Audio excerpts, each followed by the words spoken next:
For you to even earn your first dollar as a Bittensor miner, you need to know the basics and how to interact with the Bittensor network, your miner, and the command line interface. And this is exactly what I'll be breaking down for you guys in plain English, perfect for beginners, for you guys to understand how to go into your terminal, create miner hotkeys, cold keys, and just navigate alpha tokens or tau tokens on your command line interface directly on your terminal. Imagine wanting to mine on 50 different subnets with 50 different VPSs, usernames, passwords, miner keys, and things of that nature. You need to know your stuff. And by the end of this video, you will have gained some more confidence and some more technicality as to interacting with the Bittensor network. Let's dive right into it. All right, boys, let's get this thing cracking. The first thing you want to do is organize properly because everything starts with the foundation. This is an example that I laid out for you as to how I organize my miner keys because I am already at 4 or 5 VPS purchases for different reasons. I run automations, scripts, I mine on 2-3 different subnets, and it's 1 VPS per miner. So you would set it up as this and add as much information as possible. So say which operating system your VPS is running on, where is it located, your machine password, your BTCLI passwords, because these are 2 different things. Your BTCLI password decrypts your transaction and your machine password is to log into your VPS. Your specifications, because different subnets require different VPS specs to mine on. Some are very expensive, some are very cheap. What type of keys you have on each VPS. Do you have a whole private key on a VPS or just a cold key pub with a full hotkey? You need to specify that. And your base command to enter the virtual environment. So these are all examples. Obviously, they're all the same, but it's just for you to simply click like this, Control-C, go to your PowerShell app and just instantly log in. So next up, you're gonna open your Windows PowerShell app on your computer as a complete beginner, and you're just gonna Control-V your actual root address. You're gonna press enter, and then you're gonna fetch your password from the login credentials that you have from your VPS provider. Control-V it, you're not gonna see it. This is completely normal. It's for security measures. Press enter again. And just like that, you are now operating your VPS instance and you're inside, whatever VPS you purchased. All right, so before you even think of mining, the first command you need to run is this one right here, sudo apt update and upgrade. So basically what you're doing is updating all your files for proper functioning and security before operating your VPS. So just press enter and just let it do its thing. All right, so next up you might see something like this. So as you can see, the OK is highlighted in red. So just press enter. And right here to get to the OK again, just press tab. And as you can see, it's highlighted in red again. Press enter again and you'll be good to go. The first thing a professional would do is create a Bittensor virtual environment to operate all his BTCLI commands so it doesn't involve other VPS programs and functionalities. That's the most simple way I can explain it. A virtual environment is like a separate work desk only for your Bittensor operation. So run this command to create the virtual environment. And then once you see the little name popping up again, you would activate it instantly with this command right here, source venv bin activate. And you're gonna see the little venv flag in parentheses. This means you're in your virtual environment, and then you can download the proper Bittensor packages to start doing BTCLI commands. To remove yourself from the venv, you can write deactivate. And guys, this is something you should take note inside your Google Sheet for quick access. If you wanna clear your terminal, you can just write clear. Now that you're in the venv, inside the Discord, Bittensor's official channel, in the releases channel, you have all the BTCLI and Bittensor SDK packages that you need. We are interested in BTCLI. They give you the command right here, but you can access it with the Pipey link right here. So click on it. It's going to open a tab that looks like this. And you can see latest version with a lot of stars and a lot of contributors, and it's verified by Pipey. So this is the real Bittensor Pipey package for you to be able to interact with the network. Be careful, do not download a fraudulent one because someone can drain your funds. So you can copy this command right here. And while being inside your virtual environment, just download the latest BTCLI version. It's as simple as that. Let it do its thing once again. So guys, before we start, take a second and look at this Bitcast brief that I'm about to show you that I will get paid for it. If you want to know how I do this, I have a full 46-minute guide on how I get also paid to mine on Subnet 93.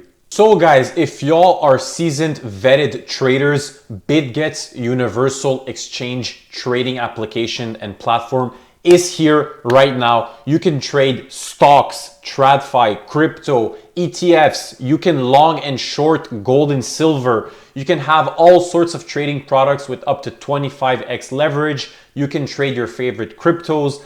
And on top of that, they have AI agents implemented on the platform directly to help you when it comes to trading. So with Bitget's universal exchange, traders do not need to juggle between 5 different platforms and applications when they want to trade different assets. So forget the Robinhoods, the Interactive Brokers, the Carl Schwabs, the Fidelities, and all sorts of things.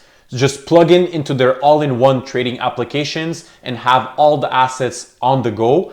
And you are officially ready to interact with the Bittensor networks. So the first command, as a complete beginner, you can write BTCLI wallet list, okay? For you, obviously you don't have any created wallets on a VPS. You won't see anything. It's probably going to say no wallets found or whatever, but this is what it looks like in general. You have a cold key and a hotkey. You cannot create a hotkey on its own. It's always nested under a cold key. So, and bonus tip, when the Bittensor network asks you for wallet name, they always reference cold key as wallet name. Hotkey, it's referenced as hotkey name. So when they say wallet name, don't get confused and write this one. It's always your cold key name, and the name is right here in green. You can also write BTCLI W or wallet balance. And as you can see, wallet name. So I set it up to this one as a default, but you can just write the wallet name or press enter if it's already configured. And you have your address, your free balance, your staked value, whatever the case is. Okay, so this you have extra information. You can then write BTCLI stake list, okay, to have a list of all the subnets this wallet is currently staked on and all its validators. So BTCLI stake list. Enter the wallet name. So I can either write Bitcast wallet or whatever, it's already there. And we have a little graph right here. We clearly see the validator hotkey we are staked to, the amount of tau that we're staked to, our cold key address, our free balance, whatever the case is. This is very useful when you have 20 different miners registered on 20 different hotkeys and validators, and you want to get a bird's eye view, or you want to run BTCLI stake move commands. You need to run this command to just see, you know, the situation of all your miners in a specific cold key. And if you're staked to 20 plus subnets, you're going to have to press enter every time for it to show every subnet that you're staked to. Next up, if you write BTCLI subnets show and enter, it's going to ask you the net UID. You need to press 1 or whatever net UID you want to see as a miner or whatever you're doing. Press enter again, and you're going to have a full subnet metagraph right at your fingertips. And here you have a whole bunch of information that you can also see on tau stats. If you scroll down, you're going to have also very good information as to the miner registration cost. So this is how much tau it costs, and you need to have directly in your wallet if you want to register as a miner on this subnet. Next up, let's create a new cold key. A fully created cold key must always be on your own virtual machine. But for the purpose of this video, for you to see the example, I'm going to regenerate an empty wallet inside the virtual private server. So you would need to run BTCLI wallet new underscore cold key. Enter the path to the wallet directory. Just press enter. Bittensor wallet is the best place your wallet should be. Enter the name of the new wallet. They're asking you, how do you want to set your new cold key name? So boom, just test CK. Okay, I'm going to name it like that. Choose the number of words. I always pick 12 because I write them with a pen and paper. I don't want to handle 24 words. It's harder to remember, whatever, just pick 12. And right here in green, you literally just got your 12-word mnemonic seed phrase. So take a pen and paper, note it down, and this is something you can regenerate between all sorts of computers all around the world. So don't give this to people. If someone has access to this, he can drain your funds. Enter your password. So pick a password. You're not going to see it while you type it, and you're going to retype it again. and then it's going to encrypt your password. Every time you run a transaction on your terminal or on your local machine, it's going to decrypt your little private key, and that's why you don't put a private key directly on a VPS, just like I did now.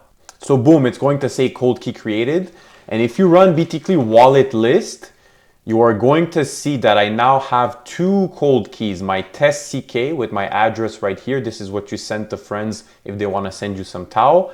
And these are the wallets that I already had. So next up, BTCLI wallet new hotkey. All right, this time it's different. It's a hotkey. Now, for the hotkey, this is extremely important. They're asking you enter the wallet name.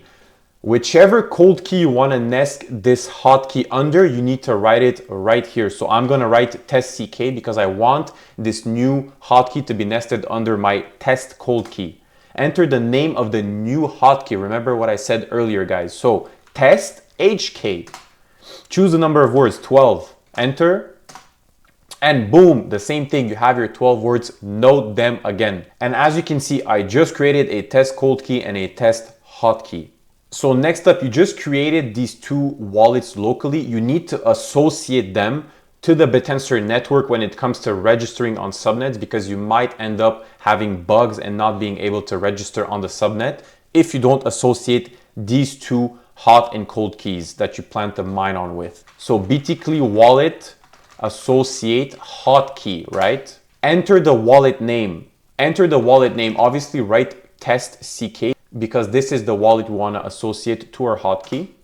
Enter the hotkey name, so test HK.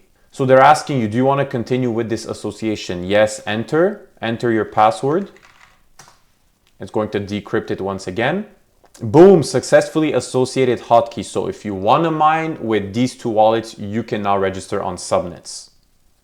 Next up, we're going to transfer some Tau between the two keys that we just created. So BTCLI wallet balance -- all, just to see how much we have. So next up, BTCLI wallet transfer space -- dest.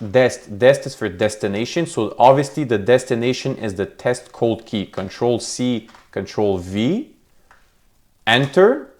Using the wallet name in configuration Bitcast wallet. So we're sending from this wallet to this one right here. If you haven't configured this, they're going to ask you from which wallet name do you want to send to the destination. So enter the amount. So 0.005, let's say. From, boom, you see the address right here to right here. So everything makes sense. For a fee, so proceed with transfer, yes, enter, and it's decrypting your password. That's why you have to have your private keys on your own local machine. So boom, everything worked. We have the hash transaction and we have the new wallet balance, of both wallets. So if we write BTCLI wallet balance -- all, you're going to see that the wallet balances are updated and we successfully transferred some real Tau between two wallets directly on the CLI. Next up, let's say you want to register on subnet 1 Apex. You have the registration cost right here, which is really low. So let's go and do that. BTCLI subnets register. You're going to start by writing that. They're going to ask you net UID. So write 1. And you can directly see using the wallet name from configuration Bitcast wallet, using the wallet hotkey Bitcast miner 1. In your case, since you haven't configured those as the defaults, they're going to ask you enter the wallet name. So you write whatever HK you want and cold key you want. So do you want to continue? Yes. Boom. Enter your password. So enter it again. It's going to decrypt the transaction once again. And you also have the subnet net UID and your miner UID. So I am miner 193 right now on subnet 1. Obviously, I'm not going to do anything. I don't know how to mine on subnet 1, but this was the basic command when it comes to registering on a subnet. It is pretty straightforward. Little bonus one, if you write BTCLI config get, as you can see, my default wallet is the Bitcast wallet and my hotkey is the Bitcast miner 1. If you want to clear the wallet name, which is your cold key and your hotkey, start by the cold key BTCLI config clear wallet name. Do you want to clear the wallet name? Yes. So none, and let's try to set the hotkey to none as well. So BTCLI config clear -h.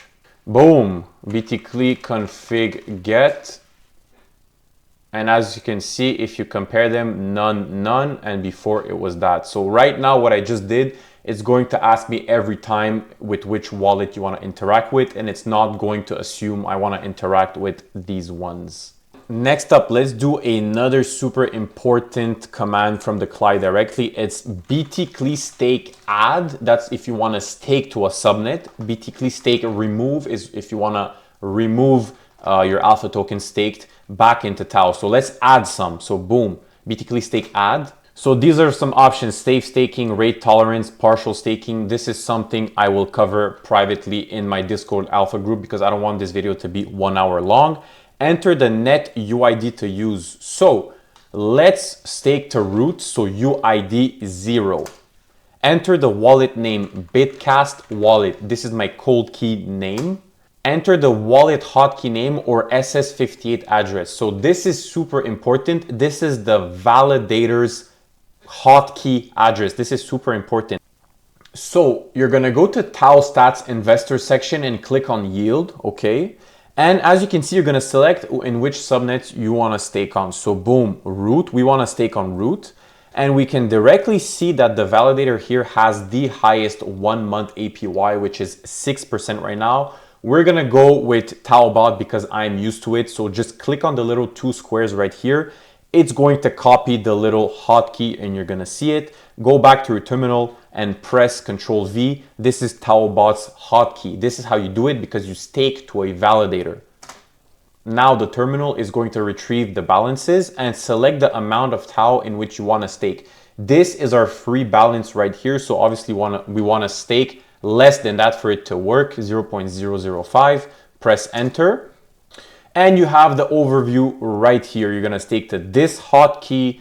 You're going to receive approximately this because of the fees, whatever the case is. Okay, just press yes, enter your password. Staking on net UID 0, MEV protection, that's good. And as you can see, my free balance diminished and my staked balance increased. So this is amazing. So right now we have 0.2 Tau staked to this hotkey right here. But sometimes some subnets require a minimum alpha stake amount required on your miner hotkey for you to be able to even earn emissions. So for that, you need to move alpha tokens from validators to your miners and vice versa when you want to put them back on a validator for extra yield. So you would need to run BTCLI stake move. And guys, remember the hotkey can never control the tokens. You're not sending your tokens. You're not losing your funds. You're just putting them on a hotkey, which doesn't move the funds at all. So BTCLI stake move. And just say yes because they're asking if you want to continue. Enter the destination wallet. The destination wallet is your cold key name. We still want it on the Bitcast wallet. So write Bitcast wallet. And they're going to ask you destination hotkey. Previously, if you saw, my hotkey name was Bitcast Miner 1. Enter the origin wallet name. Where does the funds come from? Again, it comes from Bitcast wallet. This is my cold key. So the hotkey we're currently sitting on is right here. So copy it right here, Control C. Enter the origin subnet net UID that you want to move the stake from. So 0 right here, 0. Enter the destination subnet. So in your case, you're going to pick the subnet you're mining on. Enter the amount of Tau. Just select what you need, but this is your max balance right here. And you have the overview. Once again, we have the origin hotkey, which is the Tau bot validator on the left side right here. The origin net UID, we are going to keep them on net UID just for the purpose of this video. Destination hotkey, this is my own hotkey, the amount and whatever. So yes, you want to continue. Enter your password, decrypting. And boom, just like that, we've effectively moved 0.02 Tau from Taobot validator to our hotkey, which is right here, which is a simplified example when you're going to switch from miner to validator and to validator to miner. But these prompts right here are the important things you guys need to understand. As we're speaking, I'm currently making a full BTCLI guide for my Bittensor Alpha group that I will be sharing in the resource tab right here.